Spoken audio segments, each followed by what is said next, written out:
स्वागत है आपका हमारे YouTube चैनल निधि एकेडमी पर। आज मैं आप लोगों को टेस्ट पेपर करवाने वाली हूँ। जो टेस्ट पेपर मैंने आपको बताया था कि हर संडे के दिन होगा, तो आप में से बहुत सारे छात्रों ने उस पेपर को दिया है। ये पेपर कहाँ पे दिया गया था?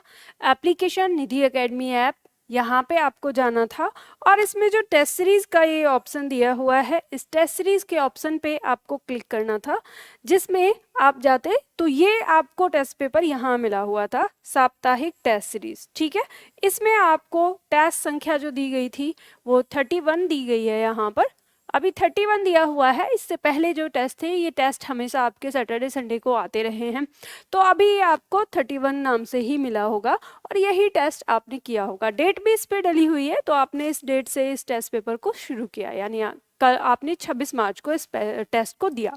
बहुत सारे छात्रों ने इस टेस्ट को दिया है, लगभग 200-250 के करीब छात्रों ने इस टेस्ट को दिया था। उसमें से बहुत सारे छात्र कल भी दे रहे थे और बहुत सारे छात्र आज भी दे रहे होंगे। तो इसी टेस्ट को मैं अब आप लोगों को एक्सप्लेन करवाने वाली हूँ कि आप लोगों ने कितना सही किया, कितना गलत। लेकिन इस टेस्ट में जो संडे के दिन जिन छात्रों ने ये टेस्ट पेपर दिया, मैंने उनकी यहाँ पर थोड़ी सी लिस्ट निकाली है। कौन कौन से हमारे छात्र हैं जो अभी तक जिन्होंने संडे के दिन अपना टेस्ट पेपर दिया। तो यहाँ पे बहुत अच्छा स्कोर किया है हमारे यहाँ पर रविंद्र हमारे एक छात्र हैं जिन्होंने 30 में से 30 कंप्लीट किया है। और ख़ास बात ये है कि इन्होंने बहुत कम टाइम में 1 मिनट 24 सेकेंड, अब इन्होंने 1 मिनट 24 सेकेंड में अपना बिल्कुल 30 के 30 बिल्कुल सही मारे हैं और इनकी स्पीड काफ़ी तेज़ है। तो बिल्कुल मुझे देखकर बहुत खुशी हुई कि आपका सिलेक्शन एकदम से पक्का है। और 30 मार्क्स जो आए हैं प्रमोद यादव और रामकृष्ण की भी स्पीड अच्छी है, उन्होंने भी लगभग 2 मिनट के अंदर इसको कंप्लीट किया है और प्रमोद यादव ने लगभग 3 मिनट के अंदर इसको कंप्लीट किया है। तो हमारे तीनों ही छात्रों की स्पीड बहुत अच्छी है। और हिंदी एक ऐसा सब्जेक्ट है जिसे आप तेज स्पीड से करके और अपना समय बचा सकते हैं मैथ या रीजनिंग जैसे सब्जेक्ट के लिए। और ये दो, एक तो हिंदी आपका 100% सही होता है जब आप इसे अच्छे से पढ़ते हैं, और ऊपर से ही आपको थोड़ा सा समय दे देती है आपके मैथ, रीजनिंग और इन सब के लिए। तो वहाँ भी आपको एक हिंदी मदद करती है समय देकर। ठीक है, तो यहाँ पे इन दोनों छात्रों का बहुत अच्छा स्कोर रहा। उसके बाद जिनमें हमारे कुछ छात्र ऐसे हैं जिनका एक क्वेश्चन गलत हो गया, उनके 29 नंबर आए हैं। अर्चना है, प्रदीप है, दीपिका स्वामी हैं। तो ये हमारे 3 छात्र जिनका 29 स्कोर रहा है, और रविंद्रा, राजा और नजीम, ये हमारे 3 छात्र हैं जिनका स्कोर 28 रहा है। और 27 में भी हमारे कुछ छात्र रहे हैं, 26 में भी और 25 में भी, 24 में भी, 22, 23 और फिर इस तरह से बहुत सारे छात्रों ने स्कोर किया है। सबने अच्छा स्कोर किया है। तो यहाँ पर जिन छात्रों का हमारा 25 तक आता है, बहुत अच्छा परफॉर्मेंस है। और उससे नीचे जो हमारे छात्र रह गए, तो उन्हें ध्यान देना है कि कैसे आपको अपना इसको कंप्लीट करना और बढ़ाना है और ज़्यादा करना है।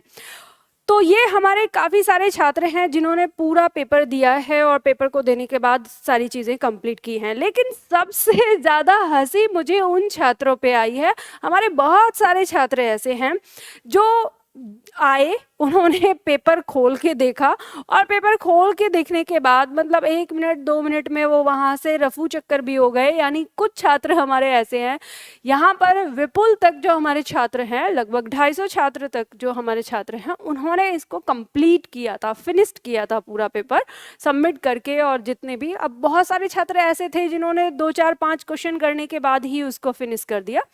लेकिन बहुत सारे छात्र तो हमारे ऐसे ही रहे जिन्होंने केवल उस पेपर को स्टार्ट किया और उसके बाद उन्होंने उसमें कुछ किया ही नहीं। तो ऐसे छात्रों के लिए भी जोरदार तालियां हो जाएं कि इन छात्रों ने चलो इतनी कोशिश तो की कि वो यहाँ तक आए, उस टेस्ट पेपर तक। टेस्ट पेपर नहीं दिया वो अलग बात है, कल आके दे लेंगे। तो खैर चलो, ये तो हंसी वाली मजाक वाली बात थी। लेकिन यहाँ पे हमारे जिन छात्रों ने बहुत अच्छा स्कोर किया है, उनके लिए एक जोरदार ताली एक क्लैपिंग, और मैं इसी तरह से आने वाले समय में मैं आप सभी लोगों का नाम भी लूंगी और ये रिकॉर्ड मेरे पास हमेशा बनता रहेगा। और इसी से हम शुरू करने वाले हैं कि जो छात्र लगातार जीतता चला जाएगा और जो छात्र हमारा लगातार 10 टेस्ट में टॉप करेगा उसके लिए निधि एकेडमी की तरफ से कोई ना कोई गिफ्ट रहेगा, इनाम रहेगा। चलिए मैं जल्दी से आप लोगों को एक्सप्लेन कर देती हूँ जिन छात्रों का जो क्वेश्चन गलत हुआ है, क्या गलत हुआ है, कैसे आपको इसे करना चाहिए था, वो उसको हम तरीके से बताते हैं समझाते हुए। चलिए, पहला प्रश्न आपका दिया हुआ था कि निम्न में से दीर्घ स्वर कौन सा है। और जब भी देखो दीर्घ स्वर की बात करी है तुरंत आपके सामने एकदम से कक्षा याद आनी चाहिए।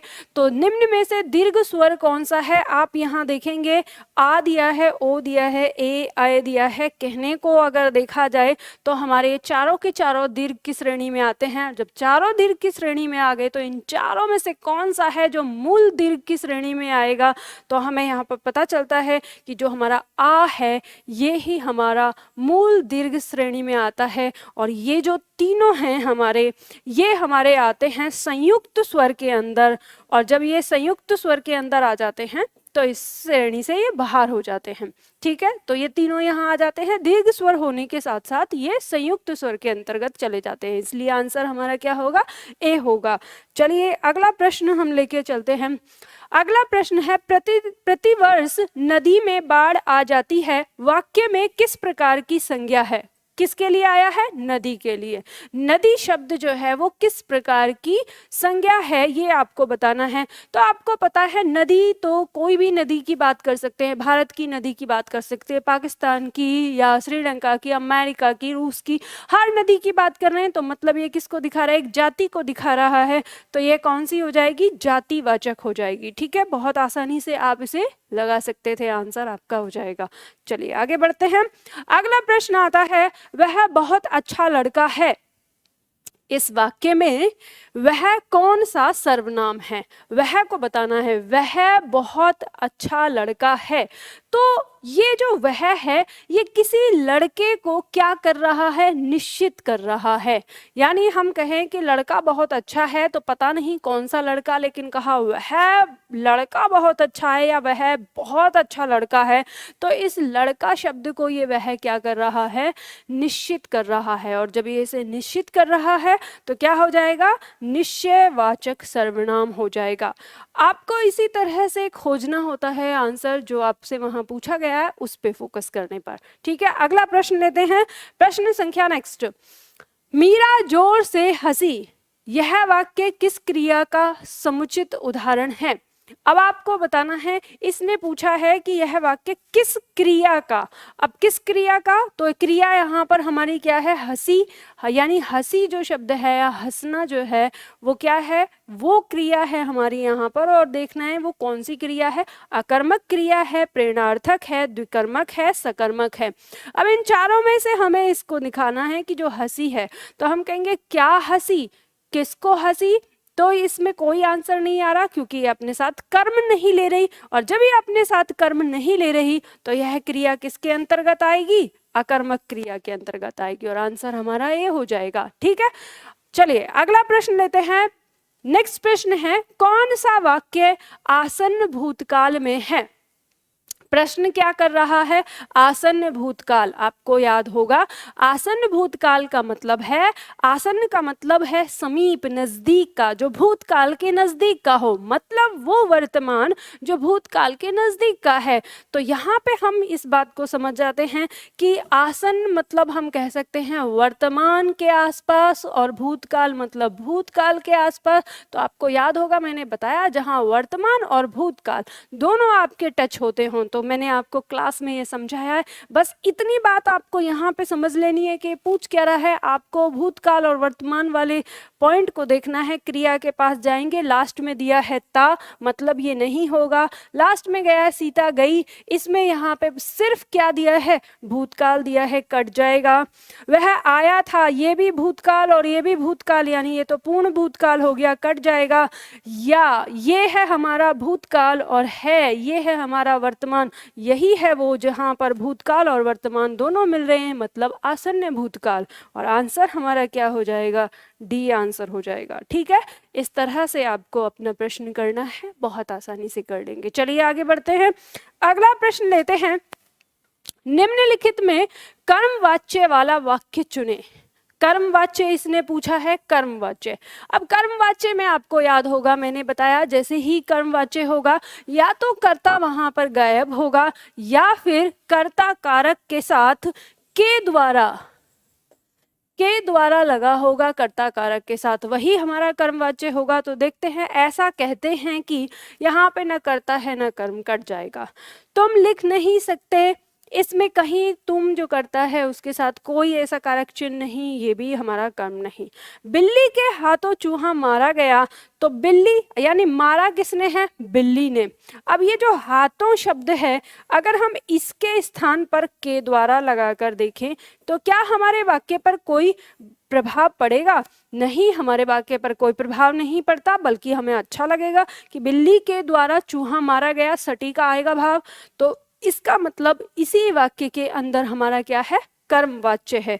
तो आंसर हमारा क्या हो जाएगा, आंसर हो जाएगा हमारा सी। अगला प्रश्न लेते हैं, प्रश्न संख्या नेक्स्ट।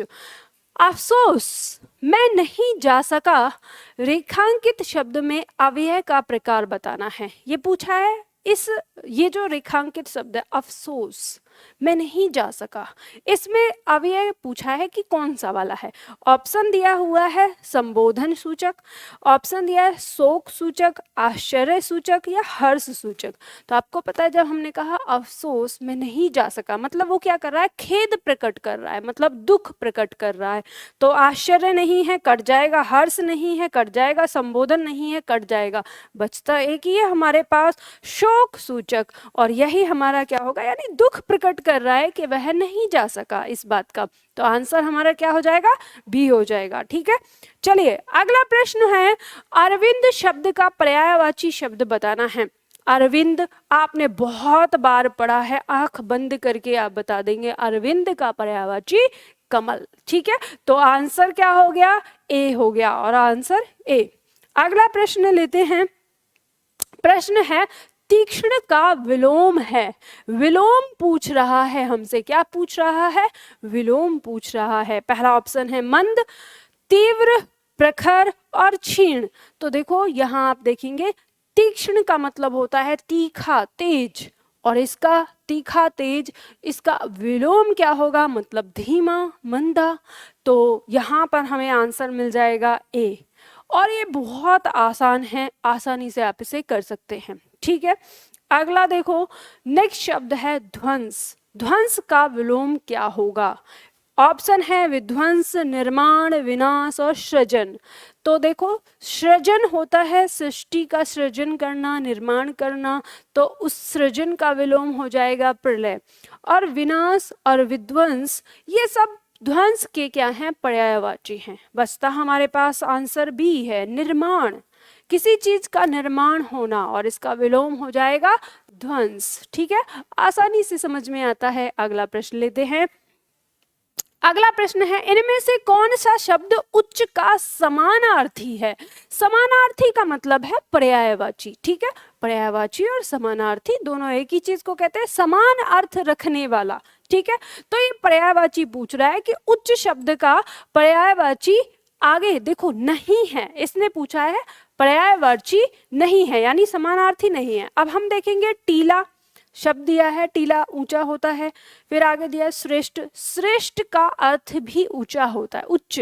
ठीक है, अब बड़ा, बड़ा मतलब ऊंचे, उससे बड़े के लिए कहा गया है, और डी हुआ है उठा हुआ। तो अब हम यहाँ देखेंगे कि हमें ये चारों में एक बात पता चलती है कि श्रेष्ठ, बड़ा और उठा हुआ, इन तीनों के लिए हम किसका प्रयोग करते हैं, उच्च शब्द का प्रयोग कर सकते हैं। अब जो समानार्थी नहीं है वो क्या बचा, टीला। टीला क्या होता है, टीला ऊंचा उठा हुआ होता है, लेकिन टीला का अर्थ उच्च नहीं होता। तो इसलिए आंसर जो है वो हमारा क्या हो जाएगा, ए हो जाएगा, कि टीला ही उच्च का समानार्थी नहीं है। ठीक है, अगला प्रश्न है हमारे पास, अप्रमेय किस वाक्यांश के लिए एक शब्द होगा?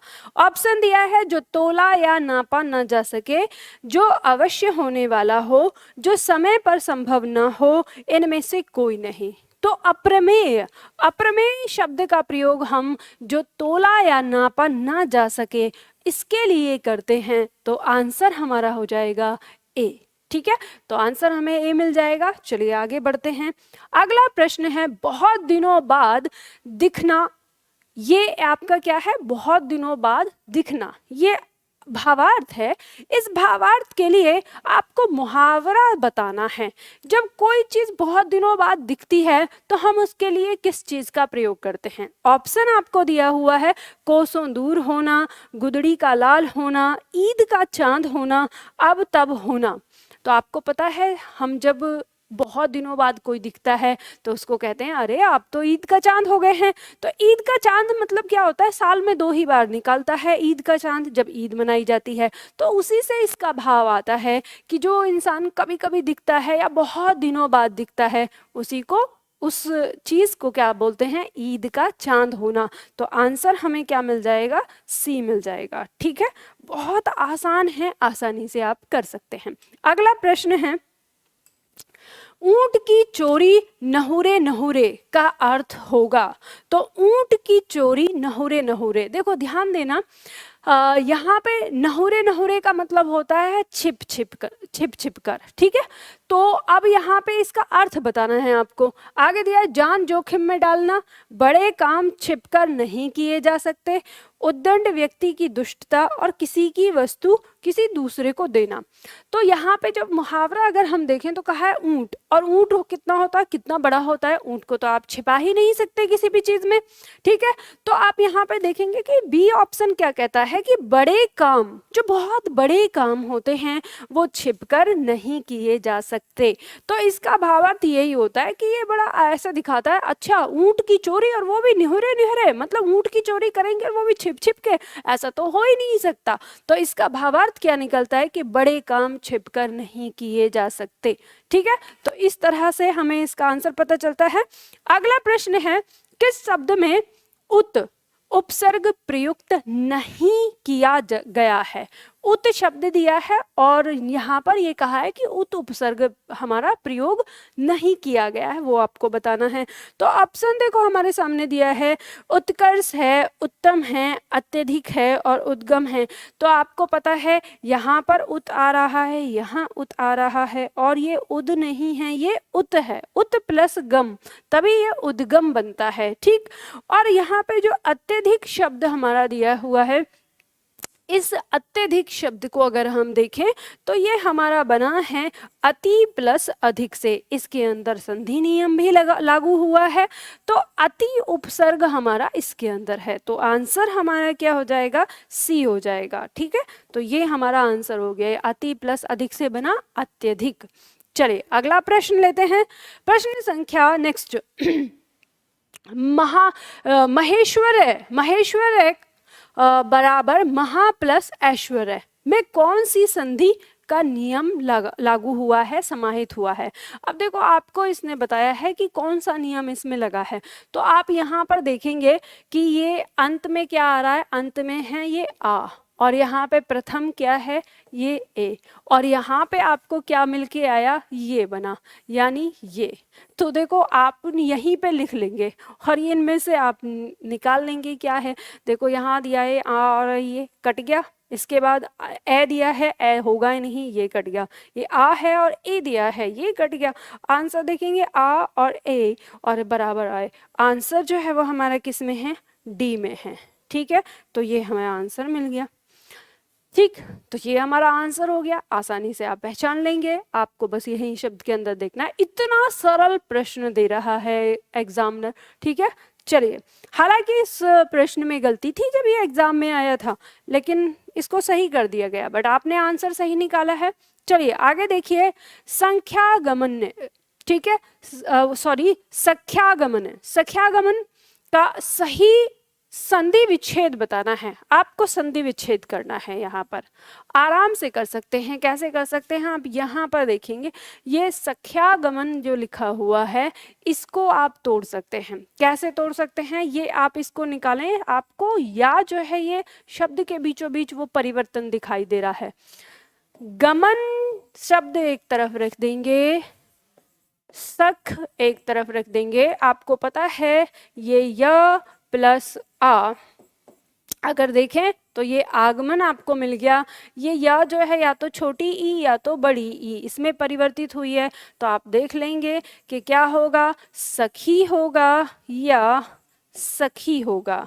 तो आपको पता है ये नहीं होता है, ये होता है, तो आपको मिल गया कि सखी प्लस आगमन। तो आप देखेंगे ये नहीं होगा, ये नहीं होगा, यहाँ पर गमन दिया है, यहाँ पर ये नहीं होगा। तो ऑप्शन आपके सामने आ गया क्या, ए। और देखो ये मैंने कैसे किया, तो ये सारी चीजें मैंने आपको संधि विच्छेद में करवा रखी हैं। आप में से जिन छात्रों ने मेरी संधि की क्लासेस नहीं देखी हैं वो संधि की क्लासेस देख लें, या तो क्लासेस देख लें, नहीं तो इंतजार करें। मैं बहुत जल्दी फिर से आप लोगों के लिए संधि लेकर आने वाली हूं, तो मैं आप लोगों को यूट्यूब पे फिर से करवा दूंगी।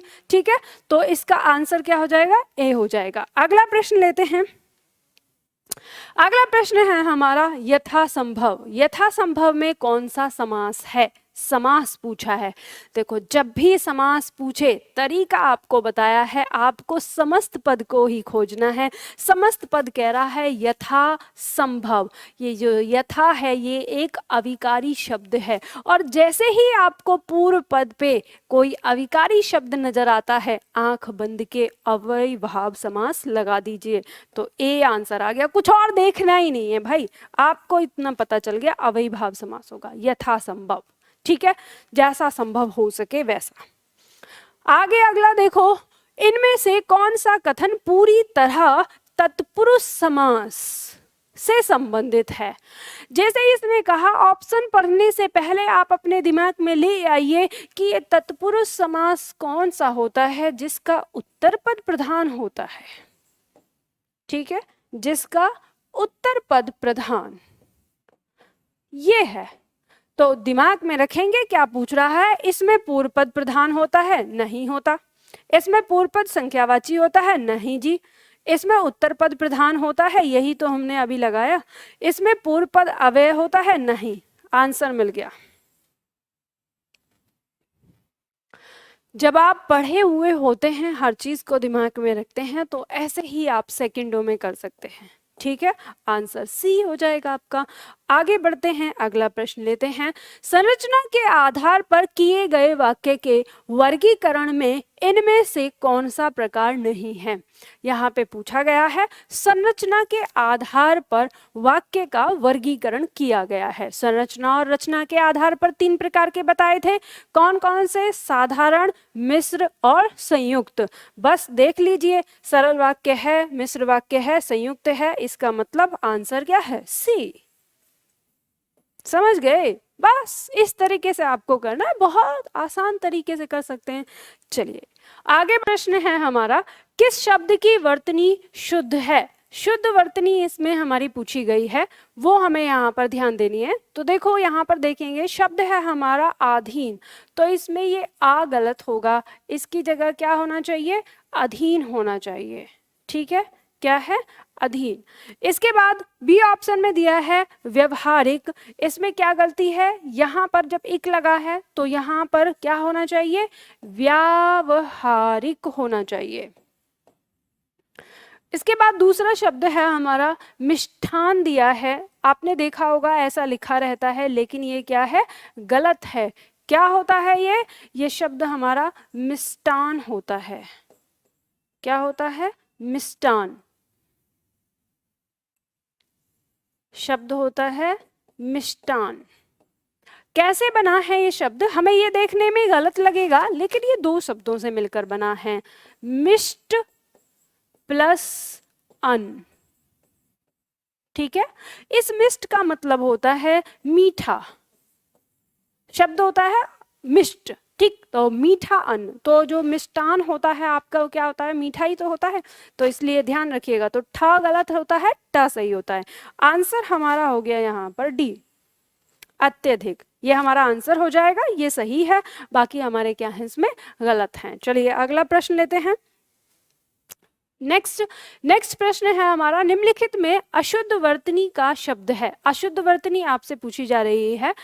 वांग्मय, उत्कर्ष, वैमनस्य और मिथिलेश कुमारी। तो मिथिलेश, ये मिथिलेश नहीं मिथिलेश होना चाहिए, ये होना चाहिए था, ठीक है। तो इसमें यही गलती है, जो गलती है वो हमारी क्या हो गई, अशुद्ध डी हो गई। बाकी हमारे सारे शब्द सही हैं। अगला प्रश्न लेते हैं फटाफट से। नेक्स्ट प्रश्न है हमारा, भरत मुनि ने रस सूत्र का विवेचन अपने किस ग्रंथ में किया है। तो भरत मुनि ने रस सूत्र के बारे में नाट्य शास्त्र में बताया था, तो इसका आंसर क्या हो जाएगा, बी हो जाएगा। अगला पॉइंट, अगला प्रश्न है हमारा, सही विकल्प चुनना है। रस डॉट डॉट डॉट ब्रह्म है। कौन सा ब्रह्म है, विचार स्वरूप, मूर्त स्वरूप, आनंद स्वरूप या आहार स्वरूप। तो ध्यान रखिएगा, रस जो है वो आनंद स्वरूप ब्रह्म है, ठीक है। आनंद होता है रस के अंदर, तो इसका आंसर सी हो जाएगा। अगला प्रश्न है हमारा, निम्नलिखित में से अर्ध तत्सम शब्द पहचानना है। अर्ध तत्सम शब्द की बात की है। देखो अर्ध तत्सम या अर्ध तद्भव क्या होता है, एक शब्द है हमारा तत्सम, एक शब्द है हमारा तद्भव। तो तत्सम और तद्भव के बीच में भी हमारी कुछ भाषाएं हैं, और उन भाषाओं में जो हमारे शब्द आए हैं उन्हीं को हम अर्ध तत्सम और अर्ध तद्भव के अंदर रखते हैं। तो यहाँ हम देखते हैं कि अर्ध तत्सम शब्द इसने पूछा है, तो देव ये हमारा तत्सम है, पंख ये हमारा तत्सम है, ठीक, सॉरी ये हमारा तद्भव है, ठीक है। उसके बाद बच्चा ये हमारा क्या है, तद्भव है। इसके बाद अक्षर जो आ रहा है ये ही हमारा क्या है, अर्ध तत्सम शब्द है, इसके अंदर ये आ जाएगा। अगला प्रश्न है हमारा, निम्नलिखित में कौन सा शब्द तत्सम नहीं है। तत्सम नहीं शब्द पूछा है, तो ऑप्शन दिया है अमीय, मनुष्य, स्तंभ और गमन। तो मनुष्य, स्तंभ और गमन ये तीनों शब्द हमारे तत्सम यानी संस्कृत के हैं। बचता है हमारा अमीय, अमृत का ये तद्भव शब्द है अमीय, ठीक है। तो ये हमारा क्या है, तद्भव है। अगला प्रश्न लेते हैं, प्रश्न संख्या है नेक्स्ट, अपने अपने किताबें बस्ते में डाल लो, कोई त्रुटि नहीं है। अच्छा मतलब ये बाद में ऑप्शन, यानी 4 ऑप्शन दिए हैं आपके, ए ये है आपका ए, बी और ये सी और ये डी। इस वाक्य में आपको त्रुटि छांटनी है, किस वाक्य में है। तो आपको पता है कि किताबें शब्द आया है और किताबें क्या है, स्त्रीलिंग है, तो इसकी जो विशेषता बताने के लिए आएंगे या इसके साथ जो सर्वनाम लगेगा वो स्त्रीलिंग में ही होना चाहिए। लेकिन अपने अपने दिया तो क्या होना चाहिए, अपनी अपनी होना चाहिए, तो इसमें ही गलती है। तो ए ऑप्शन में गलती है, अपने अपने किताबें, ये गलत है। चलिए अगला प्रश्न लेते हैं। प्रश्न नेक्स्ट, आचार्य रामचंद्र शुक्ल द्वारा रचित हिंदी साहित्य का इतिहास का प्रकाशन वर्ष है। तो आचार्य रामचंद्र शुक्ल ने 1929 में रचा था, ठीक है, इसको प्रकाशित किया था। तो इसका आंसर क्या हो जाएगा, डी हो जाएगा। अगला प्रश्न लिखिए, निम्नलिखित में से किस शब्द में तदित प्रत्यय का प्रयोग हुआ है। तद्धित प्रत्यय की बात कही है, और तद्धित प्रत्यय हमारा क्या होता है, जो सर्वनाम या जो हमारा संज्ञा और विशेषण में लगाया जाता है। तो हम देखेंगे कि यहाँ पे जो शब्द दिया है वार्षिक, भिड़ंत, लड़ाई और मिलाप, मिलना में लगा है, मिलना एक क्रिया है, लड़ना एक क्रिया है, भिड़ना एक क्रिया है, तो ये तो कृदंत हो जाएंगे।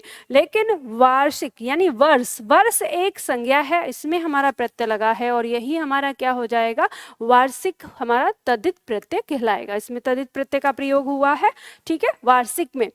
तो ये हमारा यहाँ पर आ गया। नेक्स्ट शब्द है हमारा, तुलसीदास के रचनाकार हैं। तुलसीदास जो ग्रंथ रचा है उसके रचनाकार हैं केशवदास, महादेवी वर्मा, डॉक्टर रामविलास शर्मा या सूर्यकांत त्रिपाठी निराला।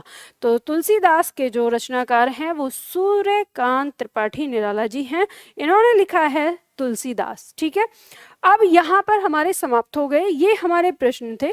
तो आप सभी लोगों ने इन प्रश्नों को अच्छे से हल किया होगा। मैं आप सभी लोगों को बता देती हूँ कि ये जो हम प्रश्न कर रहे हैं, ये प्रश्न हमारे कौन से हैं, ये हर रविवार के दिन आपको एक टेस्ट पेपर मिलता है और इस टेस्ट पेपर में आप सभी लोग भाग लेते हैं। और ये कहाँ मिलता है आपको? तो निधि एकेडमी ऐप पर मिलता है। यहाँ जाके आपको टेस्ट सीरीज़ में, जब आप टेस्ट सीरीज़ में जाते हैं तो वहाँ पर आपको एक ऑप्शन मिलेगा, कौन सा? साप्ताहिक टेस्ट सीरीज। जो साप्ताहिक टेस्ट सीरीज यहाँ लिखा हुआ है फ्री ऑफ कॉस्ट है, इसी में जाके आप ये अपना आंसर आंसर करते हैं, यहाँ क्वेश्चन देते हैं। तो आज जो मैंने आपको कराया, अगर ये पीडीएफ आपको चाहिए तो ये पीडीएफ भी आपको यूट्यूब पीडीएफ वाले ऑप्शन में मिल जाएगी, इसी ऐप के अंदर मिल जाएगी। आपको टेलीग्राम पे मिल जाएगी, टेलीग्राम आप हमारा ज्वाइन कर सकते हैं निधि एकेडमी। आप हमारे इंस्टाग्राम को भी ज्वाइन कर सकते हैं निधि एकेडमी। अब जहाँ पे भी आप, जितने भी सोशल साइट हैं, सारे सोशल साइट हमारे निधि एकेडमी के नाम से हैं, तो आप हमें वहाँ पे ज्वाइन कर सकते हैं, तो वहाँ भी ये चीज़ें आपको मिल जाएंगी। तो चलिए, आज आप लोगों ने कितने मार्क्स यहाँ पर अर्न किए ये मुझे कमेंट बॉक्स में ज़रूर लिखिएगा, और किस किस छात्र ने अपना यहाँ एग्ज़ाम दिया था वो भी मुझे कमेंट बॉक्स में बताएं। और जिन छात्रों के मैंने नाम लिए थे, मैंने आपको बताया ही, अगर वो छात्र मुझे देख रहे हैं या मुझे देख पा रहे हैं, जिनके मैंने नाम लिए हैं, जो हमारे टॉप सीरीज़ में रहे हैं, तो वे छात्र भी कमेंट में मुझे कमेंट करके ज़रूर बताइएगा कि मैम ये मैंने स्कोर किया था। तो चलिए फिर आज के लिए हम इतना ही करते हैं, फिर मिलते हैं अगले टेस्ट पेपर में।